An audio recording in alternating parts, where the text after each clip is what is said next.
menghitung apa namanya volume. Ini berbeda lagi. Ini adalah, nah ini agak-agak di luar sipil ini dari desain siapa yang membuat. Ini adalah orang terjun memakai alat parachut, kemudian kita minta untuk trajektori dan waktu. Kemudian soal yang lain adalah ini tidak begitu. Nah, ini soal yang sama, tetapi metodenya berbeda, yaitu dengan kita. Nah, metode kita. Jadi kita memakai ruler, memakai bel, memakai laston, berbagai metode. Maka kita akan melihat kecepatan jatuh dari awal sampai beberapa menit kemudian atau beberapa detik kemudian. Kalau kita terjun, itu kecepatan jatuhnya kan berubah. Nah, ini ditunjukkan perubahan kecepatan jatuh. Kalau kita lihat dengan metode yang berbeda, hasilnya tidak harus sama. Ada yang sama, tetapi ada juga yang berbeda. Mungkin ada yang mengatakan, loh Pak, katanya ini ilmu eksakta. Kenapa hasilnya berbeda? Nah, ini adalah penyelesaian numeris. Pendekatan. Kalau di kalkulus, mata kuliah kalkulus, kalau ada persamaan diferensial, maka di mata kuliah kalkulus itu diajarkan cara penyelesaian eksak. Penyelesaian eksak. Di bidang kita, engineering, itu sebagian besar persamaan-persamaan matematis yang menggambarkan perilaku struktur, perilaku fluida, perilaku udara, ya fluida termasuk udara, kelimat, apa namanya, perubahan lahan, perubahan muka tanah, itu persamaan-persamaannya kalau kita ingin menyelesaikannya hampir tidak mungkin dilakukan secara eksak karena persamaannya non-linear. Oleh karena itu kemudian kita pakai persamaan, memakai metode penyelesaian numeris. Ketika suatu persamaan matematis diselesaikan dengan metode numeris, itu artinya dengan pendekatan. Maka metode-metode yang berbeda tidak tertutup kemungkinan memberikan hasil yang berbeda-beda. Hasil yang tidak sama. Itu tidak masalah. Misalnya kita menghitung pencemaran di air, penyebaran polutan di air. Ya, metodenya berbeda, penyebarannya mungkin tidak sama. Polusi udara, sebaran polusi udara. Itu juga kita selesaikan dengan numeris karena penyelesaian karena persamaan matematiknya adalah persamaan matematiknya berupa persamaan diferensial parsial non linear. Jadi hampir tidak mungkin bisa diselesaikan secara eksak. Maka kita lakukan dengan penyelesaian. Ya, polusi udara itu tadi kan kita masih polusi udara. Kalau beberapa puluh tahun atau belas tahun yang lalu ketika saya sekolah itu ada teman saya di kantor di lab di negara maju itu orang itu ya anak muda itu usia tertentu kena wajib militer. Nah, kalau sudah lewat itu kemudian dia tidak lepas dari wajib militer. Semua warga negara itu bisa kena wajib militer kalau yang sudah berusia lewat masanya sudah usia itu dia kena reserve. Ya, jadi kalau di kita mungkin tentara cadangan. Nah, kalau pas dapat jatah menjadi itu, maka dia harus siap. Maka dia kemudian masuk ke situ daftar ya periode 2 minggu atau 3 minggu itu dia menjadi cadangan. Kemudian karena dia karena kita engineer, kita berbicara kita memiliki kemampuan tertentu, kita ditugasi tentu. Nah, waktu itu teman saya cerita, sebaran kalau terjadi bom atom nuklir, dia membuat simulasi, membuat hitungan, hitungan penyebarannya kemana saja kalau di situ ada ledakan nuklir. Jadi itu diselesaikan dengan dinamis. Kemudian ketika Eurotunnel sedang dibangun, nah, itu saya masih sekolah ada pembangunan Eurotunnel. Itu salah satu metode untuk mengurangi risiko penyebaran kebakaran itu adalah dengan membuat tirai. Tirai apa? Tirai bukan tirai tembok atau tirai apa, tapi dengan tirai udara. Supaya ketika ada kebakaran di sini dia dipisahkan, menyebar di sana. Kecepatan tertentu dia akan membentuk tirai udara. Itu kita yang engineer kita. Jadi engineer sipil itu dia membuat tunnelnya, membuat construction-nya, membuat jalannya, membuat relnya, termasuk menghitung pengurangan risiko bencana kebakaran. Evakuasinya bagaimana? Ya, alat apa yang harus dipasang, dan seterusnya. Ya. Jadi itu bidang kita. Dan itu dilakukan berdasarkan metode numeris. Jadi banyak tentang.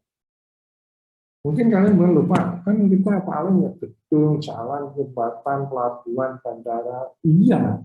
Tetapi ada bidang-bidang kita yang diaplikasikan di tempat-tempat lain yang mungkin saudara sudah membayangkan sebelumnya.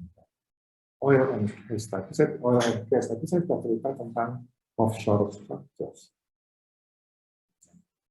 Di oil and gas itu juga energi kita juga berperan.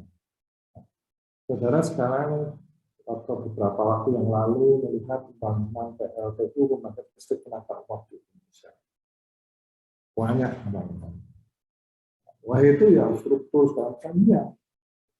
Tapi sipil itu biasanya, walaupun ya sipil kecil, kalau PLTU itu misalnya 3 triliun, 6 triliun, mungkin sipilnya itu hanya sekian ratus miliar. Yang banyak adalah mechanical mesin, yang harus beli dari luar negeri. Mesin, generator, dan seterusnya, turbin, itu kita tidak bisa. Tapi sipilnya buatan raksasa membuat cerobong asap diameter 20 meter itu biasa. Tinggi 200 sekian meter itu biasa. Tapi tetap itu harganya kalah jauh.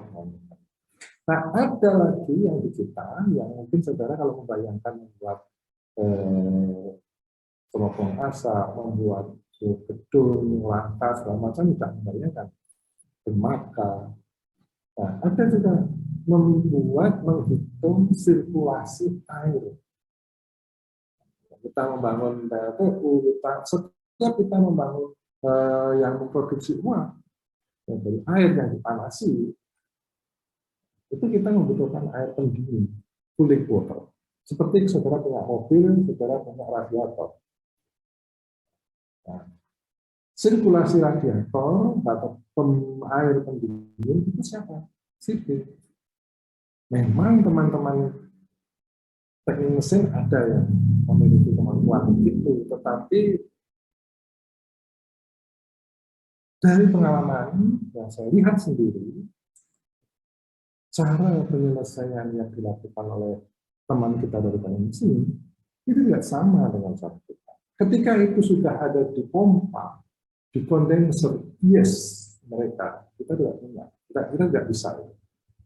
Tapi ketika itu masih di laut, masuk ke intake channel sebelum masuk pompa, dan ketika air panas itu dibuang melalui outfall, untuk menyebar di perairan, di laut, itu kita. Kalau mereka memaksakan, tidak pas cara menghitungnya. Itu sama saja dengan saya diminta menghitung sirkulasi air dan heat transfer di dalam kondenser. Saya nggak bisa sebenarnya. Kalaupun dipaksakan, pasti hasilnya benar. Salah malahan bisa saja. Tetapi ketika sebelum masuk ke pompa dan setelah keluar kondenser, itu sih pengalaman saya begitu. Pengalaman saya. Karena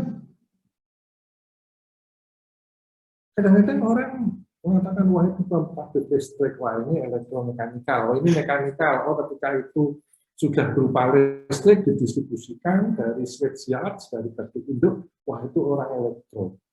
Orang sipilnya ya itu yang bikin-bikin gedungnya, cerobong, bikin fondasi, saluran, itu orang sipil. Nah, ada bagian yang orang tidak tahu, kadang-kadang update. Di situ sebenarnya sipil sama.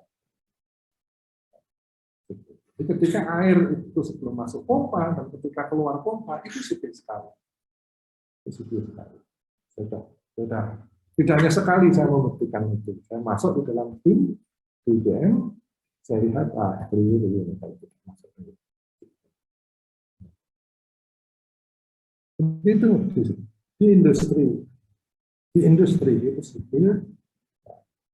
Memang proses itu kimia, aerasi, tekniknya, desalinasi,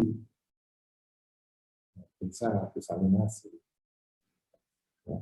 Kemudian apa namanya, misalnya apa lagi, flue gas, sulfurisasi, itu kimia juga, kimia proses. Mesinnya mesin. Tetapi sirkulasinya ketika sudah keluar atau sebelum masuk ke instalasi dan setelah keluar instalasi itu sipil. Karena kadang-kadang kalau sudah itu kan kualitas air itu MIPA itu teknik lingkungan, iya mereka akan melihat kandungan SS-nya berapa, ya, sulfurnya berapa, ya, pH-nya bagaimana, penyebarannya, logam beratnya bagaimana. Tetapi how itu semua menyebar di perairan itu sipil. Selama ini bagaimana? Ya kalau mereka nggak tahu, akhirnya tidak dihitung. Ya sudah pakai estimasi, pakai penyederhanaan. Ketika kita tahu, kita masuk, oh itu ternyata, oh itu Pak Ustadz bisa menghitung, bisa, itu kerjaan sipil biasa. Caranya bagaimana, pasang surut, kecepatan aliran, angin, sekarang gelombang, ini nanti polutan, ini nanti bagaimana ini ada logam berat, bagaimana ini nanti dengan desal, kalau desalinasi kan biasanya dengan kalsium, tapi dengan kalsium yang menyebar itu kita. Sayangnya di kita sendiri ya banyak yang tahu. Banyak yang tahu. Akibatnya apa? Akibatnya orangnya sedikit sekali, sangat sedikit. Penyebaran udara. Ketika itu ke rumah kaca segala macam, itu orang di fisika, orang BMKG di sana banyak. Dan banyak dari sana. Tetapi ketika ada cerobong asap PLTU yang gedenya adalah 20 meter, tingginya 200 meter, bagaimana itu menyebar? Bagaimana itu apa namanya S2NO, NO2 menyebar, CO-nya menyebar? Itu sih. Senjatanya apa? Metodenya apa? Metode menurut. Metode menurut. Nah, ini yang saya harapkan supaya kalian itu paham. Oh, ada bidang-bidang yang jarang dijamah insinyur sipil karena ketidaktahuan. Teman-teman di KLH kadang-kadang sudah nggak tahu ini sopo, ini sopo. Setelah tahu, oh ternyata ini sipil ya Pak ya. Air asam itu ya, itu kualitas airnya oke lah, itu dan lingkungan. Tetapi ketika ditambang, ya, air asam itu ditambang untuk waduk untuk menaruh limbah cair itu sekian gede, mereka bingung ini sopo ya.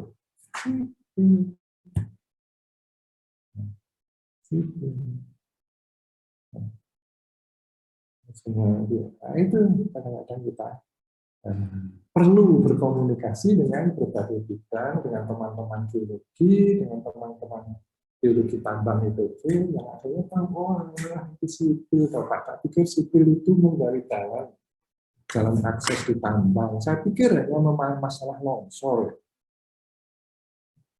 Ternyata dewatering itu ya sipil. Iya, dewatering itu bisa sipil. Tetapi kalau saya ditanya pompanya itu piye, nanti pompa itu apa, saya nggak tahu. Tetapi kalau memilih kapasitas pompanya berapa yang dibutuhkan untuk memompa yang efisien dari lubang tambang yang dalamnya sekian ratus meter, itu bisa.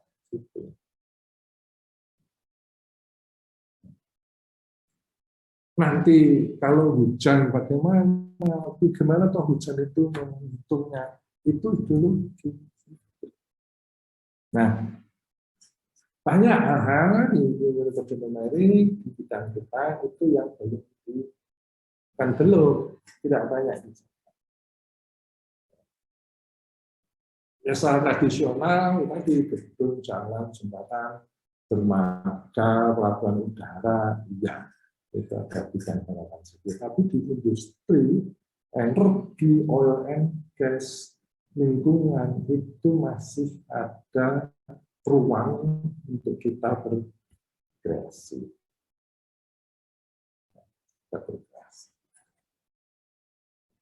Silakan saudara nanti taruh ke sana.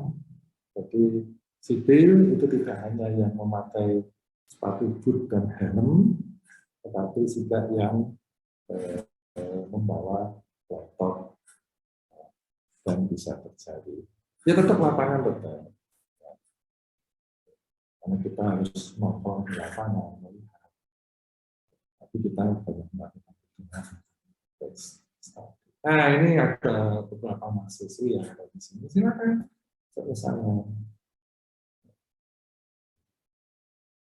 Ini ada air panas di sini, ini ada seat pile. Bagaimana nanti air di sebelah seat pile ini akan jadi panas berapa lama? Kalau di sini sekian derajat, yang di sebalik seat pile ini akan berapa derajat? Seat pile-nya saya double, di tengahnya saya isi beton raba. Seberapa lebar supaya air di sini temperaturnya tidak mempengaruhi temperatur air di sisi yang lain. Itu sih.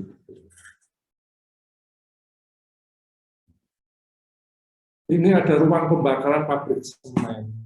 Betonnya sekian tebal, mutunya sekian. Bagaimana agar ini perlambatan panas melewati tembok ini? Itu sih.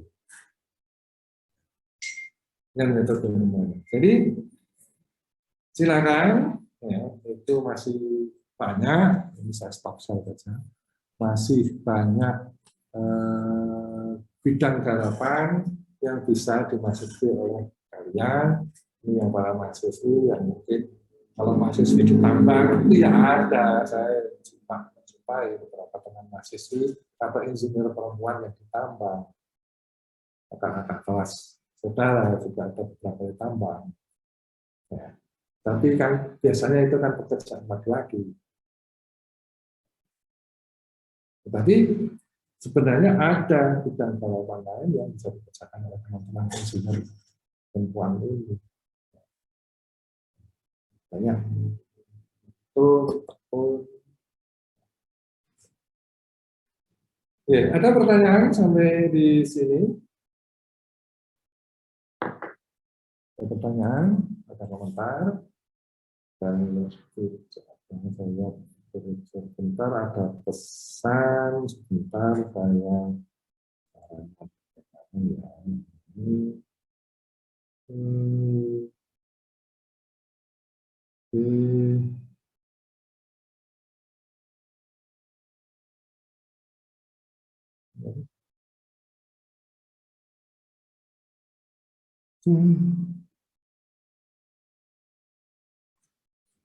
itu salahnya. Bentar.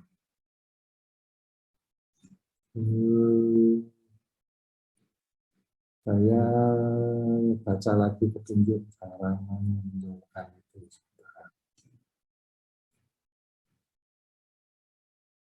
Petunjuknya bagaimana? Enggak muncul ya.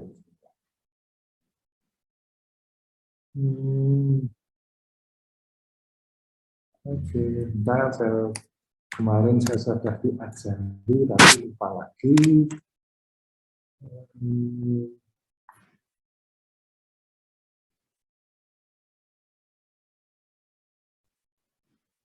Bentar, saya sudah diajari.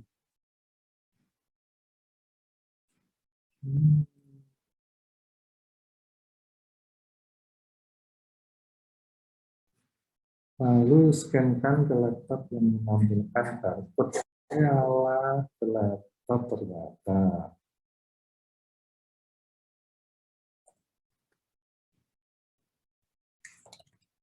Nah, ke alamatnya. Saya ulang.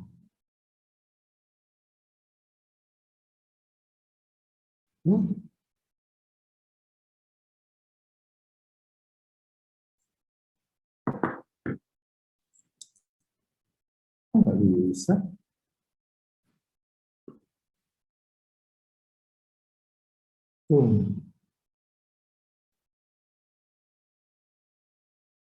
Nah,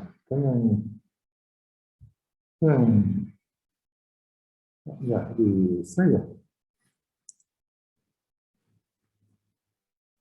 Nah, lagi caranya, balik. Saya harus baca.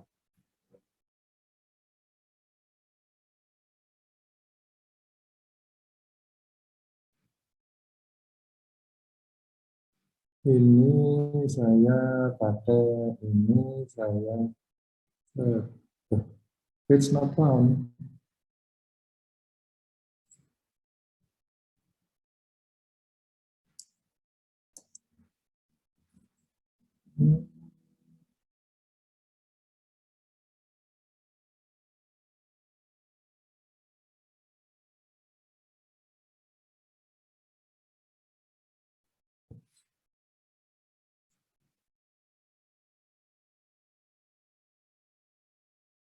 Mana saya caranya?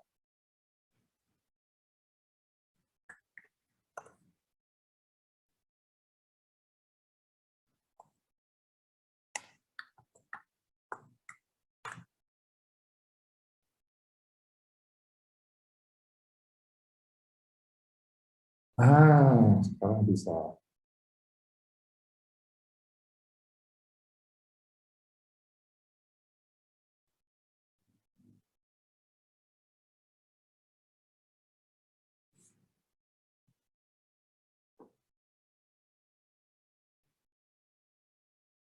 Oke, ini saya share katanya. Oke, terus